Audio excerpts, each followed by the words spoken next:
Hi అండి, అందరికీ నమస్కారం. Welcome to my YouTube channel. ఈ వీడియోలో ఉద్యోగ మరియు పెన్షనర్లకు 3 శుభవార్తలండి. సో ఆ వివరాలు ఏంటో ఈ వీడియోలో తెలుసుకుందాం. వీడియో అయితే ఎక్కడికైనా స్కిప్ చేయకుండా ఎండ్ వరకు అయితే చూసేయండి.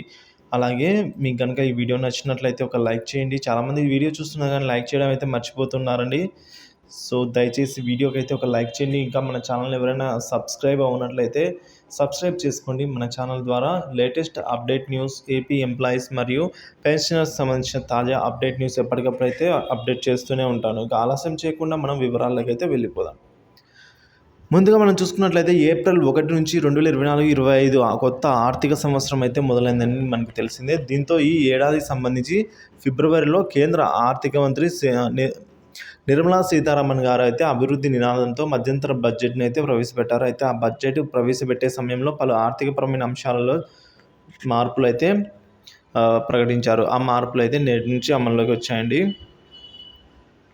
సో ముఖ్యంగా మనం చూసుకున్నట్లయితే కొత్త ఈపీఎఫ్ రూల్స్ 3 శుభవార్తల్లో మొదటిదండి. ఏప్రిల్ 1 నుంచి ఈపీఎఫ్ఓ కొత్త నిబంధనలు అమల్లోకి అయితే వచ్చాయి. ఈ రూల్స్ ఉద్యోగుల ఒక సంస్థ నుంచి మరో సంస్థకు మారే సమయంలో, అంటే ఒక జాబ్ నుంచి వేరే జాబ్కి ట్రాన్స్ఫర్ అయ్యేటప్పుడు ఈపీఎఫ్ కూడా ట్రాన్స్ఫర్ వంటి విషయాల్లో సులభతరం అయిందండి. సో ఈపీఎస్ అకౌంట్ను ట్రాన్స్ఫర్ చేయాలంటే ఉద్యోగులు స్వయంగా డాక్యుమెంట్లు అందజేయడం, సంతకాలు చేసే పని గతంలో ఉండేది. కానీ ఇప్పుడు అదంతా లేకుండా మాన్యువల్గా ట్రాన్స్ఫర్ అయితే అయిపోతుంది ఆటోమేటిక్గా. అయితే ఈ బదిలీపై పూర్తి సమాచారం ఈపీఎఫ్ఓ నుంచి రావాల్సి ఉంది. ఉద్యోగం మారినప్పుడు ఈ అకౌంట్ బ్యాలెన్స్ మాత్రమే ట్రాన్స్ఫర్ చేస్తారా, లేదంటే సదరు అకౌంట్ వడ్డీ కూడా జమ చేస్తారా అనే విషయం కూడా క్లారిటీ అయితే రావాల్సి అయితే ఉందండి.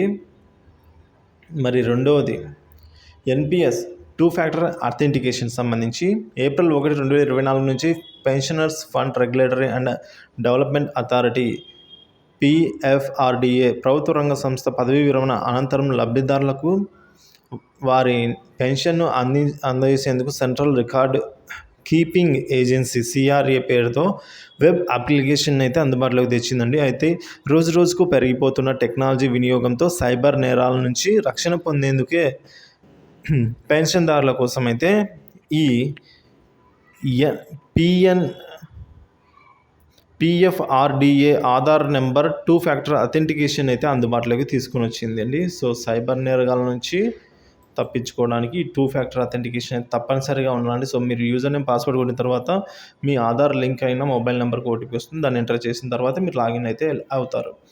ఇక మూడోది లీవ్ ఎన్కాష్మెంట్ అండి. మధ్యంతర బడ్జెట్ ప్రవేశపెట్టే సమయంలో నిర్మలా సీతారామన్ చేసిన ప్రకటనలో లీవ్ ఎన్కాష్మెంట్ పన్ను మినహాయింపు అంశం తెరపైకైతే వచ్చింది. 2022 వరకు లీవ్ ఎన్కాష్మెంట్ పన్ను మినహాయింపు 3 లక్షల వరకు ఉండేది. దాన్ని ఇప్పుడు 25 లక్షలకు పెంచుతూ ఉన్నట్లుగా ప్రతిపాదన చేశారండి. సో పదవీ విరమణ చెందుతున్న ప్రభుత్వేతర సంస్థల్లోని ఉద్యోగుల లీవ్ ఎన్కాష్మెంట్ వచ్చేసి పన్ను మినహాయింపు 25 లక్షల వరకు పెంచడం జరిగింది. వేతన జీవులు ఏడాదికి 20,000 రూపాయల వరకు లబ్ధి అయితే దీని ద్వారా చేకూరుంది. సో ఈ 3 శుభవార్తలని చూసారు కదా. వీడియో నచ్చితే ఒక లైక్ చేయండి, షేర్ చేయండి. Thank you for watching this video.